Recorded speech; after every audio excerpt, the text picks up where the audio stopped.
everybody kind of has an in-house integration team. It's really about the scale of what you can take on. Something like 70% of all the packets on the internet are video traffic. We're going to get to the point where the majority of all packets traversing the networks on campuses are AV packets. You now need systems that are picking out every voice, no matter where it is. Camera systems that are finding the right face at the right time all the time. Hi, everyone. Welcome to the Smarter Spaces podcast. I'm your host, Michael Trezza. We have a really great one in store for you today. We are talking about AV in higher education. What if your university could respond to AV challenges faster, smarter, and more cost effectively without the need to involve an outside AV integrator? What if the key to future-proofing your campus technology was already in-house within your AV or IT teams? In this episode, we're diving into the growing trend of in-house AV integration in higher education, what it takes to build a team from scratch, those hurdles that these institutions may face, and how some are already adapting to stay ahead of the curve. Joining us are two experts who live and breathe this space, so stick around because this conversation just might change the way you think about AV integration in higher ed.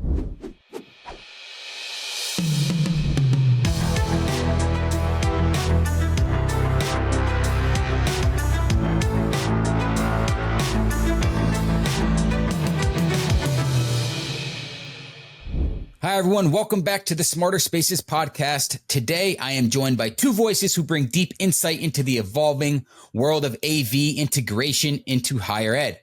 First up, we have Ryan Gray. He's the editor-in-chief of Higher Ed AV, and that's a publication that's become a go-to resource for AV professionals navigating those unique challenges of the academic world, as well as his other job, the Director of Technology Engagement and Strategy at Yavapai College. Ryan, thanks for joining. How are you doing today? Doing wonderful, Michael. Appreciate the nod. Glad to be here. Of course. Thanks so much for coming on. And alongside him, we have my dear friend and colleague, John Hewlin, Director of Channel Marketing for Education at Crestron. He works closely with the institutions to help them build smarter, more scalable AV strategies. John's been on all sides of things when it comes to education and Crestron together. So, John, thanks for coming on the Smarter Spaces podcast. How you doing? I'm terrific. Good to see you this morning. Of course, John. So together, they'll help us unpack what it really takes to build and sustain an in-house AV integration team on campus. What does that all entail? Let's dive in. But first, let's start with some foundational context. So Ryan, let's start with you. HETMA. What is HETMA and what does it do exactly? Yeah, great question. HETMA is the strange acronym that stands for the Higher Education Technology Managers Alliance. And we always like to point out, we chose alliance instead of association to really kind of talk about, its mission. And, what HETMA's really here to do is advocate for the higher education vertical in the overall AV industry, build community amongst technology managers, those of us that manage technology, not necessarily those with manager titles, right? That kind of subset of what the industry calls end users that we don't think of ourselves as end users. We're managing technology for our end users and really engage with the industry kind of at a channel level. And some of the difference between HETMA and some of the other orgs that people think of as equal is, HETMA is free and always will be. So there's no dues. Schools aren't members of HETMA. Individuals are members of HETMA. And that's a key part of it. And so then out of that has grown that community of people and what's important to them. So some of the initiatives of the Prism Scholarship and our education series have come organically then up out of the community to say, these are holes that we have that we think HETMA can fill. Definitely. So we're going to be talking about a term here, in-house AV integrator. So let's dive into what that really entails and how we really define it in the context of higher education. So, John, I'll toss this first one to you. So to you, what does in-house AV integrator mean? It really means that the college or university, any educational institution, has the ability to really, if possible, cover the full breadth. And I mean from concept to design to creating a scope of work to then purchasing the product from one of their integrator partners or dealer partners, and then installing it and programming it, as well as back end support and making sure the rooms stay up and running for the faculty and staff. So to me, that would be the full spectrum of what an in-house integrator does in the educational realm. Now, what we've seen in, Ryan, your take on this will be interesting too, but I've worked with schools that, I'll say they have an aspect or two of in-house integration. They maybe are so familiar and so experienced, they do the design, but then they need help and more hands on deck when they want to do a bigger install. And then they lean on their integrator and dealer partners. Sure. I still think they're an in-house integrator. And then they'll do all the back-end support. Other times there may even be code shared. And Ryan, I'm curious to hear if you have standardized code that you built with someone or your own team did. And an in-house integration group, an AV department at a university will maybe want to put in their own UX. They might be the integration on the UX side and the experience the faculty and staff will have. Sure. So it seems that we have different instances or flavors, so to speak, of in-house AV integration, or AV integrator team. So Ryan, what's your take on that? Is that kind of how you see it as well? Yeah, I think John said it wonderfully. And I really like the way you said that, it looks different in different places, and that's okay. Sometimes schools get this feeling of like, I either have to do everything on my own or have an outside person do everything.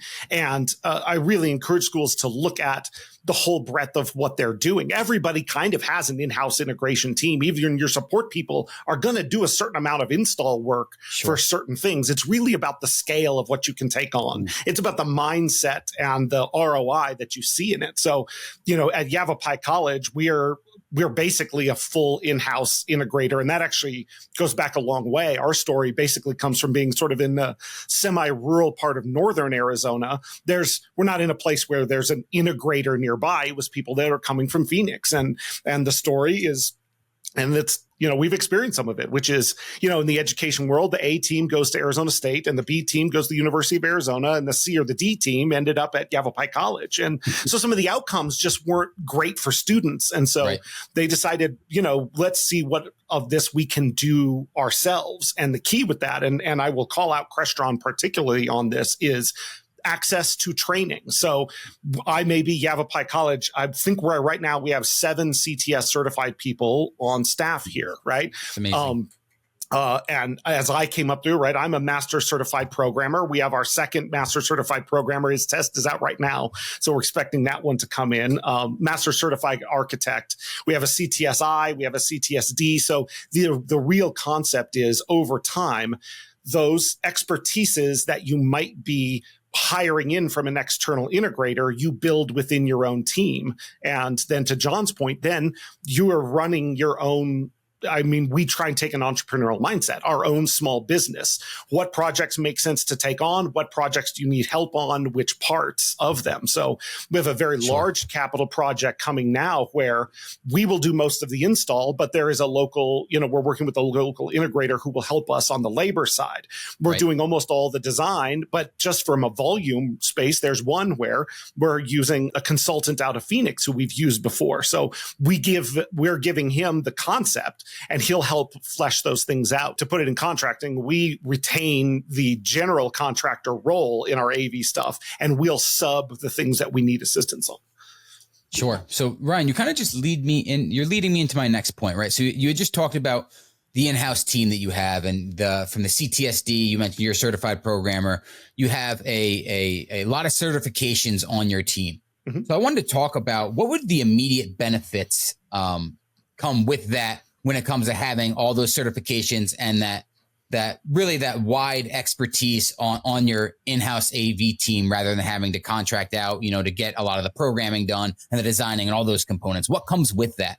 Yeah, I'll get to there's the kind of 2 major things that come with that. First is the people supporting and training people on our spaces and all that are some of the same people that built them, that designed them, that programmed them. It's their code that's running. So from the very beginning, our AV work is tied in with the academic master plan of the institution, and we can run those things kind of in tandem in parallel. So the people working here have a deep understanding because they have done the things from the very beginning to the end. So what is perceived by our end users is a whole other level of expertise that doesn't just come from those certifications, but comes from the true, cable by cable, bit by bit understanding of the systems that are running in those places. The other thing it does is it gives you legitimacy. So when we say, no, we still have to buy through a reseller, but we're saying, no, sell us all of these NVX things, and no, we don't need any help with it. Right. Crestron should be very wary of people doing that, right? These things, you need to know how to deploy these things correctly and reliably in order to do it. Yeah. So having those certifications, showing our commitment to the knowledge and expertise level that a reseller or an integrator would have is what gives us the credibility in the industry for people to say, no, this place should be taken seriously and can be trusted to execute with the highest standards that another company might use. Right. Yeah. And that first part of your answer is so relevant because I actually started my career in higher ed in AV, and we weren't fortunate enough to have an in-house AV integrator. And it's so true where, you use a third party integrator, programmers or whatever, something goes wrong with the system. You're now kind of held hostage to, hey, what's our service contract like, right? How many days are they going to come out and work on this? Versus you have someone who wrote the code and programmed it themselves, who as you mentioned, knows all of the bill of materials down to a T, the blueprints, everything, versus someone who's kind of just managing, like myself, who was managing all the rooms, the classrooms and the event spaces. But when it comes down to all the X's and O's, you weren't really necessarily a part of that process. So I think that's so important and such a huge value proposition as well. John, I wanted to talk about, we talked about some of the positive components of, having an AV house in place, right, at the universities. But of course, even with teams in place, there's some challenges. So let's explore that a little bit. So for colleges and universities that already have AV staff and these in-house integrators in place, what are some biggest challenges they face? For example, maybe some technology evolving faster than the refresh cycles, right? We know technology is a revolving door, so that's super relevant. Sometimes staff retention, right? You get someone new that comes on, the other person left who kind of had been there maybe 30 years, who knew X's and O's, where everything is, and they kind of pass it along. And you're like, hey, well, I wasn't involved in that process. So is that kind of some of the relevant challenges that you see that some of these universities are faced with? Yeah, yes, absolutely. I look at it as is having the full capabilities of an in-house integrator, and not where I just qualified earlier a little bit about only taking on one part or something, but really having the full. You're going to see some probably higher operational costs, right? That are ongoing versus just when we have a project, we need help from the integrator and they bring in their labor. You're going to see some scalability issues. You need a bigger team. And actually, I wanted just to throw back to Ryan for a quick second. Let's level set just to give our audience members a quick idea. How many rooms do you manage or does your group manage, Ryan?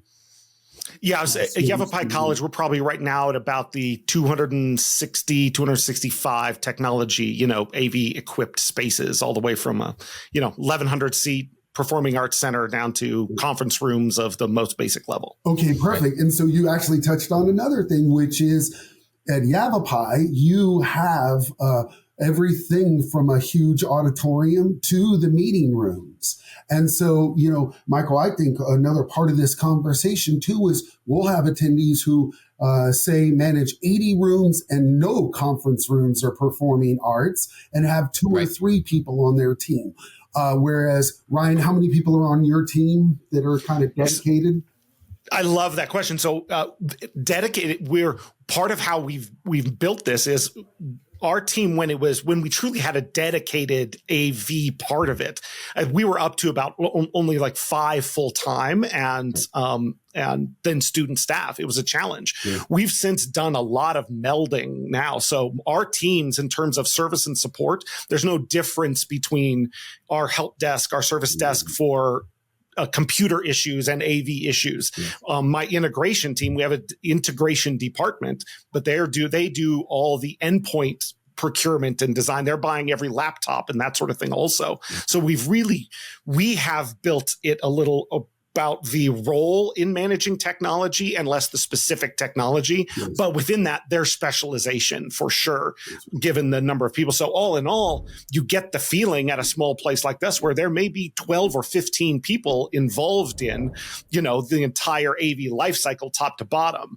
But you also get the perception that there's that many people involved in the computer endpoint lifecycle top to bottom. Right. And so there's a little bit of a multiplier effect we've tried to work on there. Which is terrific because one of maybe the disadvantages a little bit of an in-house integrator could even be staff turnover, and we touched on it briefly for a second. And I've heard it so many times from colleges and universities around the US and Canada too. It's we get someone trained and then they take off on us, and while that is difficult, it's a difficult situation to deal with, and it can be frustrating and take up time. The flip side, in what I hear back and forth, and the reason so many schools have kind of moved towards an in-house integration is because even though that's difficult and disappointing, they realize that's kind of the gold standard. And that, there's always going to be, reason here or there to think that someone might move on. But it doesn't behoove or provide any advantage to not train them because you're afraid that they might move on. And so, the other thing I wanted to add kind of one little element to this, especially for attendees joining that or listening that don't have a very big team or many people to work on all the classes they're managing. And that is, I talked about a triangle defense, kind of, the outside dealer or integrator is on one point, the in-house integration team is on the other point, and, and then the faculty and staff. And so you really want to try to figure out how to work within what the faculty and staff need for their technology, but then the integration side and the dealer side, even if you have a fully capable in-house integration team, I highly recommend having some great relationships with some dealers and integrators to limit some of the disadvantages that they might have. That makes sense. You hit on something really important, and we kind of talked about staffing, right? Staff retention, staff turnover, everything. So in regards to that leads me to a practical question here. How do institutions determine the right staffing levels for an in-house AV team? Ryan, you had just mentioned like sometimes it's only as much as 12, 13 to 15 full-time. And it sounds like you have similar situation that I used to have when I worked in higher ed, and a lot of them were student staffers, work study students, things like that. So what factors should those institutions consider when trying to get staffing right?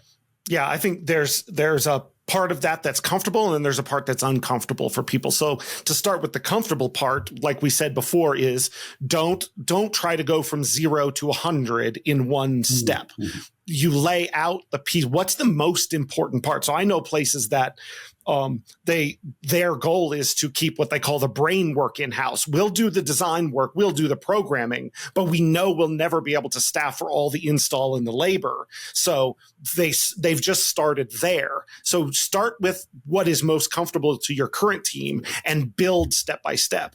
The part that can be uncomfortable for people in our roles is you have to put on an entrepreneurial mindset. You have to think of the department as having a profit and loss. So it's pretty straightforward. When you part of what we have to do, we've had it so long here. There's so many people at YC that think it's the norm because they've never really seen it elsewhere. So there are times where, we have, here's this outdoor sound system that has to go in, and here's the 3 quotes from outside people to do it, to remember what are the labor costs? What are the design costs when those things come from the outside, so that you're maintaining a little bit of that idea. So yeah, full-time people with benefits are expensive, but what are the offsets that you're getting, from those in terms of real dollars you would have to spend otherwise? Sure. That works great with finance vice presidents and things like that. And then the double on benefits of going, we've built this team. So turnover is a challenge. Well, the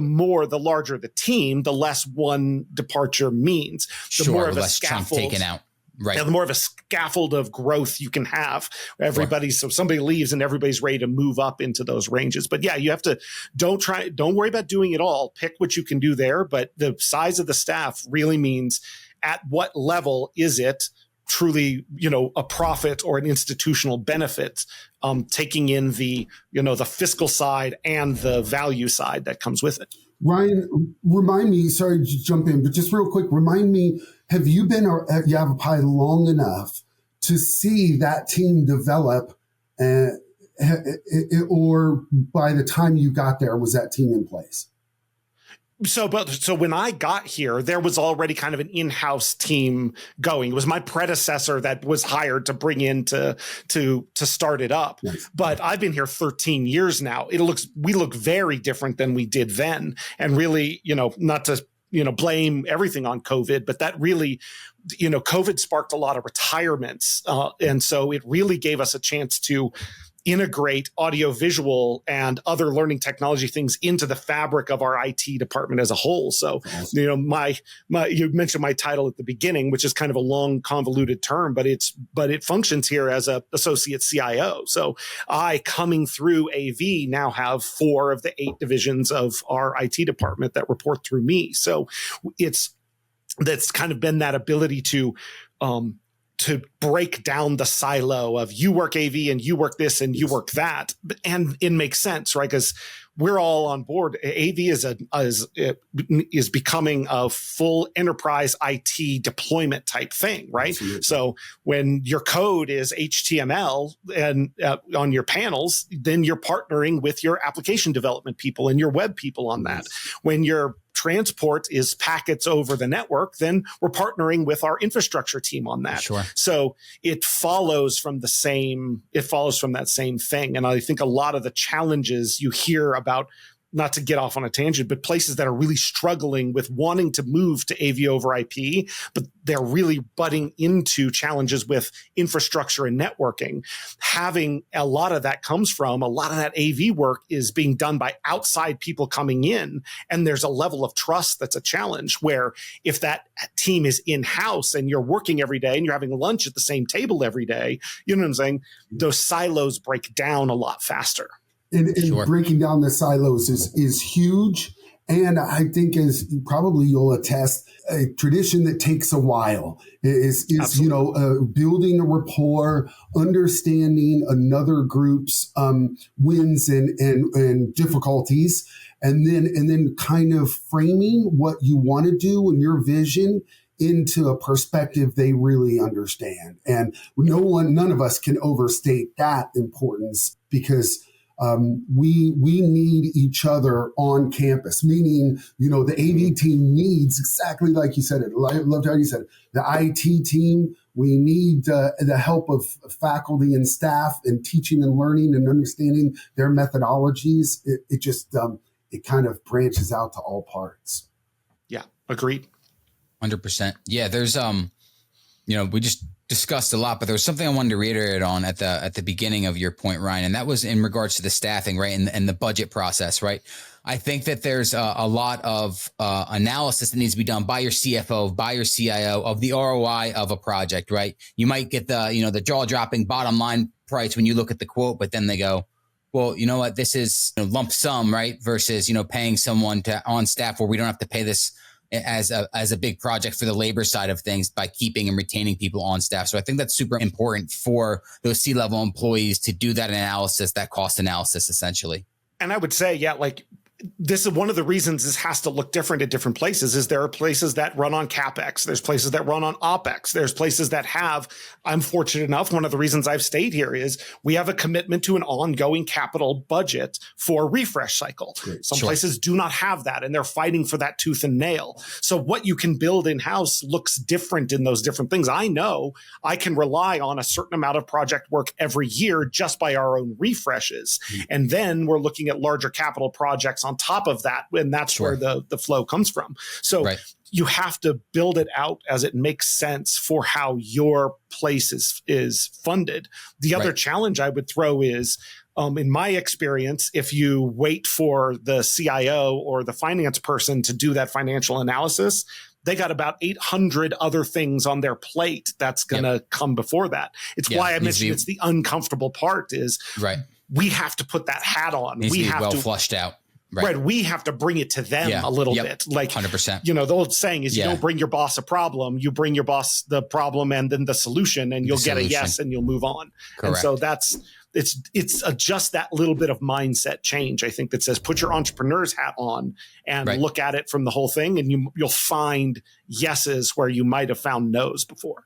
Yeah. And the other component that you guys were just talking about is, and just to reiterate, I mean, that convergence of AV and IT is so huge. And, you know, when I was in the higher ed space 12, 13 years ago, that had kind of just started. That wasn't really as much of a thing. We got a new CIO and he came in and goes, why is the AV team, you know, under, you know, this branch of leadership versus, you know, IT? We're going to merge together. We're going to now have the same help desk system where, you know, you guys are going to start working in tandem together. And then, as we know, fast forward to now, everything's on the network, obviously. So it's like you have to be, you know, step hand in hand with those IT teams. So it's pretty eye-opening to kind of see how that evolved, and it's more important than ever. Yeah, one of the things I like to mention when AV people talk about that is, you know, we know, I don't remember what the percentage is, but something like 70% of all the packets on the internet are video traffic right now, right? That's the bulk of it. And as we go to AV over IP, you know, a lot of classes are online. AV over IP is happening on campus. We're going to get to the point where it'll be the majority of all packets traversing the networks on campuses are AV packets. So at what point is it actually makes sense that the networking team falls under the AV team?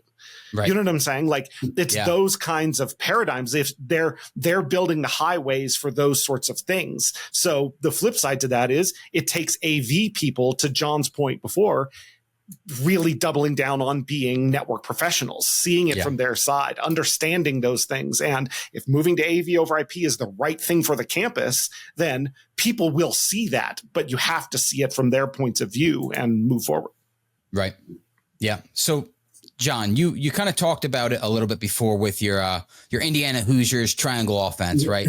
So what about schools that don't have the budget to build a full team? You know, for those institutions with limited resources, what's the best way to emulate benefits of having an in-house AV integrator? I know you mentioned, you know, kind of being in lockstep with those different parties involved, but is there more to it than that, essentially?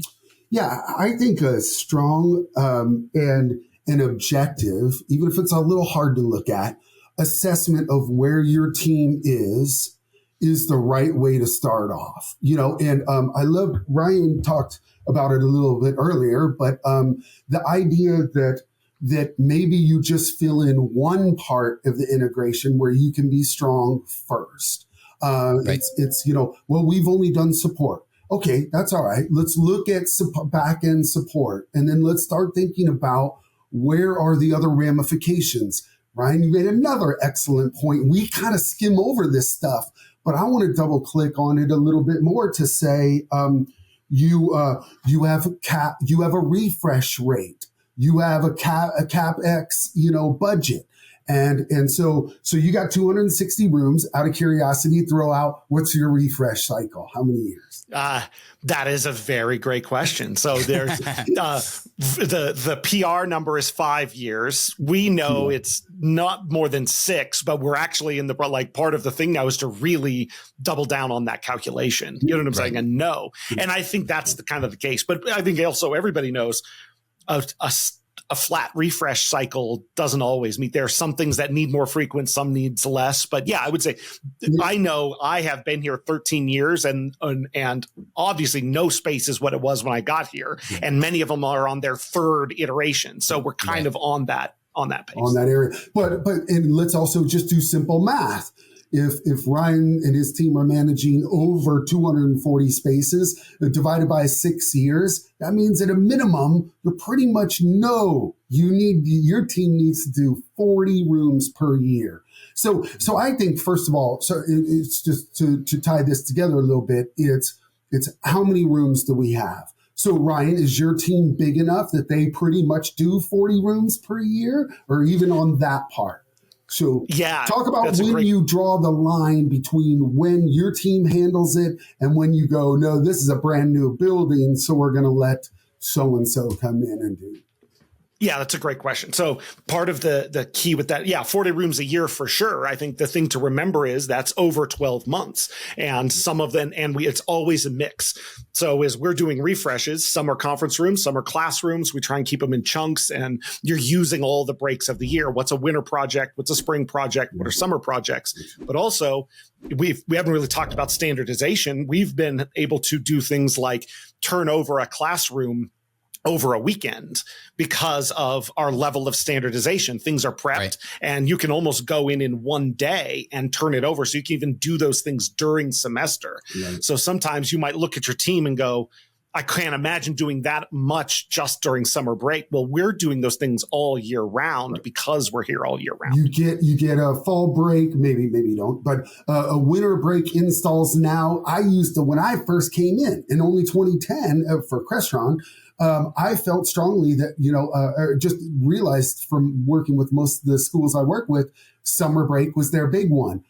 It's only been in the last decade, I feel like, that it's been, now we got projects for winter break. Now we got 5 rooms or 10 rooms to do over spring break. And just like you said, now it's coordinating, we've got so many rooms. Let's look at the schedule. We take 5 offline for this week of classes and then get those 5 done and balancing that. So I mentioned support being one way, like if you have a small team, getting involved a little bit more. I think design is the second part. And Ryan, you just said it, standardization.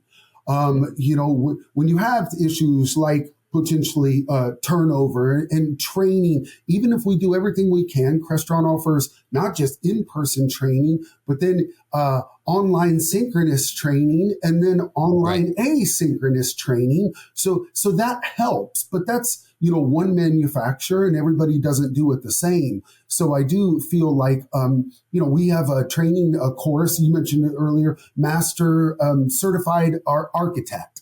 And that way, do some of that design and understand some of laying the groundwork for. Well, it'd be much easier if we just have a few more of these speakers on the shelf as spares and they're standardized rather than jumping around. We don't see the network team buying a different IT switch because that model's $40 or $100 cheaper. No way. They always stay on the same thing. I think that's, something that I probably, hit on too much over the time, but you can never. Standardization helps, I think, make the jobs and your lives easier. And if you're at a school where that seems like something you would never be able to reach or think about doing, that sort of specification, look on your facilities area website for their specifications. I guarantee they have one where for projects, they'll have schedule 1 requirements, schedule 2 requirements, because in big projects, that's how those are broken out. And you take that as a model. Your facilities team probably is speccing out this brand of water heaters is the only kind that people can bid. They're doing this kind of lighting system is the only kind that we've standardized that can be bid. So you're not doing something that is not already an accepted practice. Grab that document, look how they have it laid out, and then copy it for your thing. We only want things Crestron control. We only want HDB. We only want these things in any bid that comes in. And then you're getting that in at the beginning rather than after there's bids coming in and you've got a low price of something that you don't want than trying to say, well, we need to standardize on this other thing. You can narrow that field from the very beginning of a project that way. I mean, how many times have you seen a project that had everything you needed in it, and then an accountant? I mean, no, disrespect, but, someone goes, oh, well, I looked online and there's the Best Buy displays that are $500 cheaper. Mm-hmm. And you're like, oh, no, please, don't do that. Right. Yeah. But it's simple things like that, right, is you can specify brands or levels or things like that from the beginning so that, that accountant, you can get yourself more apples to apples bids from the beginning by specifying at the beginning. None of it's net new. And like you said, your networking team does that. The facilities group does that. So you just see what they're doing, make friends, and follow in their footsteps. Adopt that process. Nice. Yeah, I think I was just about to say that. I think defining an SOP, right, standard operating procedure, goes a long way in something like this. Mm-hmm. Back to tie it all together, back to the initial question of kind of how do these schools emulate if they don't have this, and standardization just makes things simpler, right? You want things to be more simple if you don't have that wide breadth of experience and certifications and everything else to achieve all that, right? For some of these smaller schools, especially or lower budgets, so to speak. So I would just to add one thing on that let standardization be a guide, but not an imperative. There's places and times where people go, I can't standardize because I could never hold to it. Well, if you can get 70% of your things kind of standardized, your life will be better than otherwise. It's that same thing. Like, don't let great be the enemy of good. Get to good before you try and get to great. Yeah. Right. And it's also not a one size fits all application, as we know. So there's obviously going to be some different scenarios, obviously. But like you said, 70%, baby steps, so to speak, don't put the cart before the horse type situation, 100%. So let's say a school is ready to take a leap to build out an in-house AV integration team. So what are some of the first steps? Let's say we talked about kind of maybe a higher level process, but let's talk about some individual steps here in creating an in-house team. So Ryan, in your role at Yavapai, I'm sure you've been involved in this process a bit. So I think a couple things to note here, but to start, how do you get buy-in from the key decision makers at these institutions? So two things on that. First is it depends on the decision maker always, right? So our VP of finance is a very different place than our provost, right? So your different audiences get different messages. So the key is, as with everything, assume the mindset of that decision maker and solve their problem before you get to them. If you can't, then rethink of what you're trying to do is the right thing to do. But the thing that I would encourage people to do is do not reinvent the wheel. Find your peers that are already doing these things, right? So you don't have to go figure it out. There are, from small schools to large schools, get in with the community. Who's doing this? What does your org structure look like? How have you gone about it? I will send my org structure to anybody. We were at a visit at UNLV, and Frank had on his desk a printout of a thing that from a conversation that we'd had a long time ago, because he was looking at that because he collected examples. So, if you're really trying to sell a decision maker on that, sometimes what you say is we're following the X model. And if you're at this school and the model of the school that you're following is perceived to have prestige or value, it by itself can carry that value in. And you're showing that we're not just making this up as we go along. We are scaffolding what we're doing on a proven example. Sure. At Crestron, we're big on those success stories and case studies, right? Nothing brings it all home more than showcasing, where it can be successful, how someone who's already done it, as you mentioned, Ryan. So John Hewlin, where can schools find qualified staff in such a competitive market? Like, what is that brought in from in-house and promoted within and built, from the ground up there? Is it bringing it in from the outside? Is it a little bit of both? How does that work in this component? I feel like it works a few different ways depending on the level of staff you're bringing in. So, and Ryan, this is something, I've gleaned some info, but, jump in here and correct me on the parts. But let's say for a quick example, if you're looking for some new techs, I feel strongly that the student work group that you have, whether it be volunteers or a paid group, is your number one place to draw. At Crestron, we will let that person create an A+ partner, an educational institution partnership that we've got going with some benefits, sign up for part of the program as a student worker and go through training. So I highly recommend, if you're looking at the lower, a little bit level techs, or you're looking at support, is draw from, your student workers, and we'll say that level 1 in school or just finishing school. Now, other times there's going to be a bigger shift. You mentioned, Michael, your CIO came in and said, why is this under this group, and so on. So you might hire someone new, and God bless him. We've talked about him so much over the last couple of years, but Joe Way. Joe, many people know, he went from one institution to a much, much larger institution, and he went in as the AV director and manager with a specific capital project being his first and immediate priority. So when you're looking at a level of a position like that, I always say, can you draw from the industry?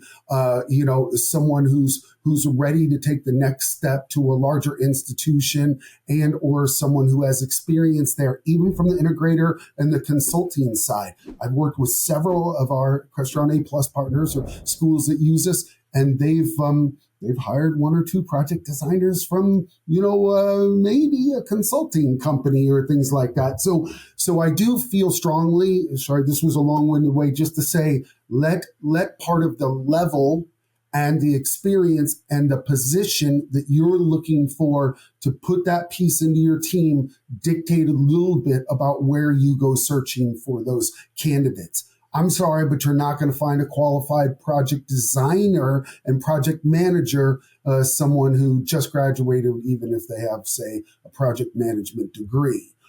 They could learn and move into that position. But so I really think making sure you're crystal clear and laser focused on where you're putting the team members in.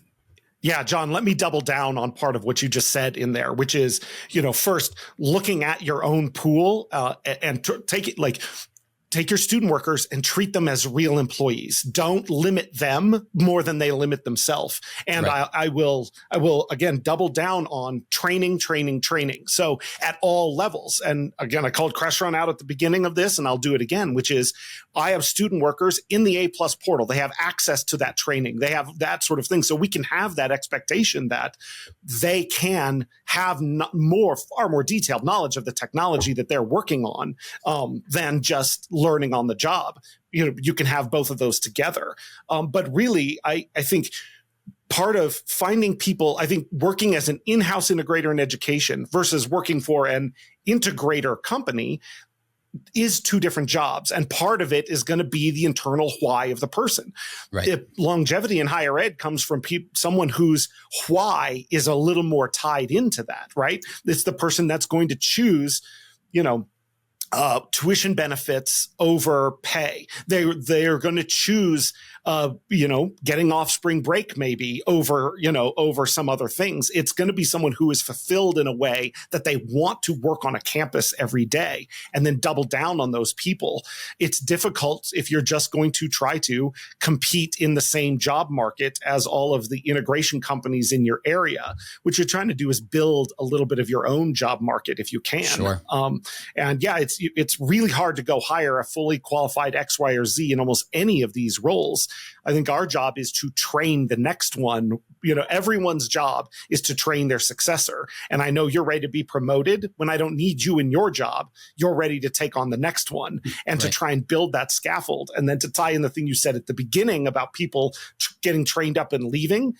You've got to be happy to have 2 years of a great person than 8 years of a bad person. Train them up. And in that way, higher ed is almost helping fulfill part of what we need to do for the industry as a whole that is facing this is the pipeline of the future of AV can and should come through these departments so that we'll get them trained up. We'll put them out there, and we're pulling in the next generation. So there's, if we want to occupy our space in the industry, want to be a vertical that is is looking at the overall success of AV, I think that's something that we should see as a positive and not just a challenge.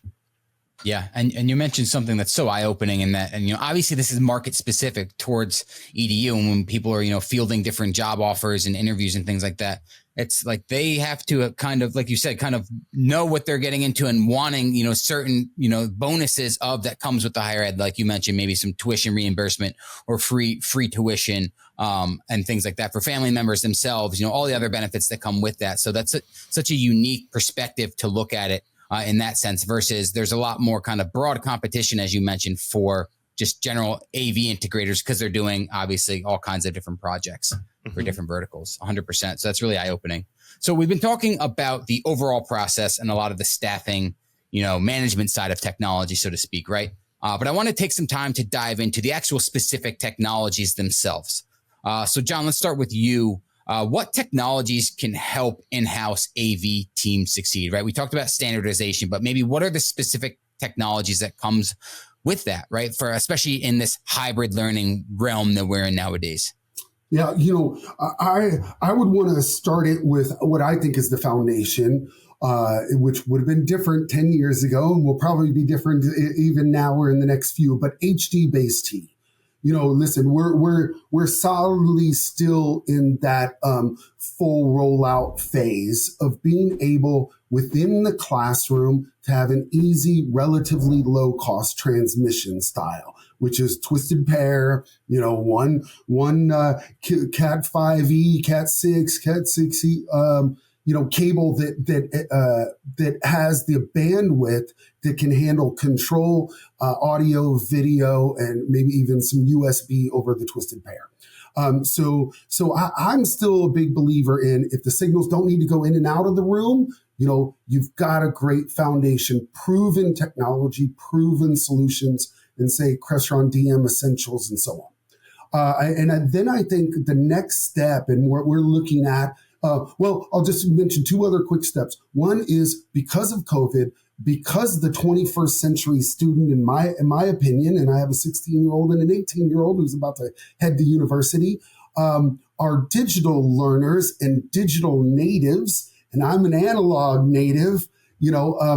I think we need to respect that they learn, differently. Their interaction, their sense of community is different. So long story long, hybrid and high flex have become a huge and important value add in the educational industry over the last several years. That means video conferencing technology is becoming playing a bigger role. Initially, we got our toes or feet dipped into the pool with lecture capture. And I say that meaning just that's a way that you got the camera on, that you need some audio and so on. Now that live interaction, that live online back and forth needs to be supported. So I think that's the second one that's really being brought in the middle of full either engagement or partially being, deployment and partially being deployed across campus. And then the new one, I think, in the future is AV over IP. So when you're thinking about getting your team ready, I say start out with simple, an HD-based T and get them more comfortable and control in what it really means to support what the faculty needs from a user experience. And then they can start looking, I think, into video conferencing and AV over IP is where we're going. Mm-hmm. Yeah, I would agree with all those. And I'll throw a couple of other things in there, which is look at things like, your guys' XIO cloud for monitoring and things like that, where you double down the standardization by having constant online monitoring and alerts and firmware updates and those things that can take a lot of time. Or, there's now, out of the box, you register that device before it even hits the network. As soon as it hits the network, it checks in and it can get things like, the configuration and all of that just beams right down to it. So a little bit of pre-work can really, build itself out. And then you get that benefit of advanced warnings and and things like that can come from it. So that sometimes feels like a big lift, especially for a small school or a place that you haven't done. Like, how could we ever get everything into a system like that? Don't worry about it. Just start now. Start with your now systems, and that will build over time. And then you mentioned that sort of like the live interaction part of it. And yeah, we started with lecture capture, but in all honesty, right, at a school like mine, I want as few lectures going on as possible, because that's a pretty old way of teaching and learning, and not the same way. What do we want? We want small group discussions. We want a lot of interaction of students. And to do that, you now need systems that are picking out every voice, no matter where it is, camera systems that are finding the right face at the right time all the time, and able to pick those things up and capture them. And I think people have a little bit of a big brother, or, there's a little bit of a challenge with that sometimes, but think of it this way. Take me as an example, community college, right? We are trying to cater to working adults, people with families. We want to be accessible. So if your kid is sick and you have to miss class, why would I gatekeep that experience from you when I could capture it and make it available to you? If you have a learning disability, why do you have one chance to catch a piece of information, but if we capture every class and make them available, you can go back and review it as many times as you want, with captioning, with the slides, with all of those tools that AI capabilities can bring to us now to use that content. And then on top of that, the idea of, security around AI and schools wanting to have their own versions of AI to use, say, for tutoring or other things like that. Right. What better way than the data lake you build of the capturing of your own classes over time to populate that out? Right. So I think AV is really in this place where it is this technology that takes what's happening in real life. The people doing it in real life don't have to think about it. I'm not thinking about whether I pushed the right preset or whether I flipped my mic on or not. We are capturing that human thing and bringing it into these areas where it is no longer time bound, it's no longer space bound, and it can be available to help learning for the individuals who are there and individuals going on later. So thank you for coming to my TED Talk on that. I could do that one for a long time. That's a whole nother podcast episode.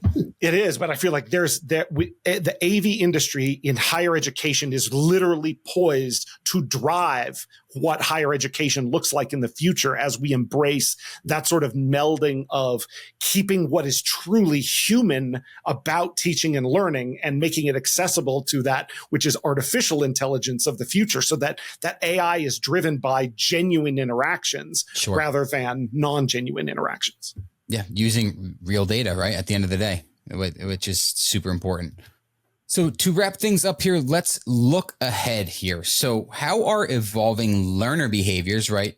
John kind of touched upon this a little bit earlier. How are evolving learning behaviors and preferences reshaping the skill sets required for AV teams in higher education, right? Because we talked about various stakeholders involved. You talked about kind of briefly, John, different generations of end users, so to speak. You have, professors that technology wasn't around before. They want something super simple. They don't even want to use a touchscreen, right? They want to use maybe an MPC button panel, which we know Crestron kind of thrives in the EDU space with those, all the way down to, some of the younger generations of teachers, professors, instructors that are more in tune with the technology. So how do we kind of balance that? I'll let either one of you guys take this one, because I'm sure you guys both have valid input on this one. Yeah, sure. What I would say is, if you think about the future of AV workers, the future of people in there is far more multifaceted people. You know what I'm saying?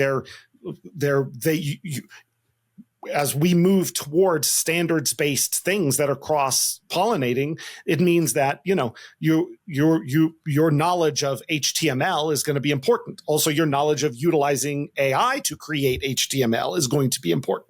Right.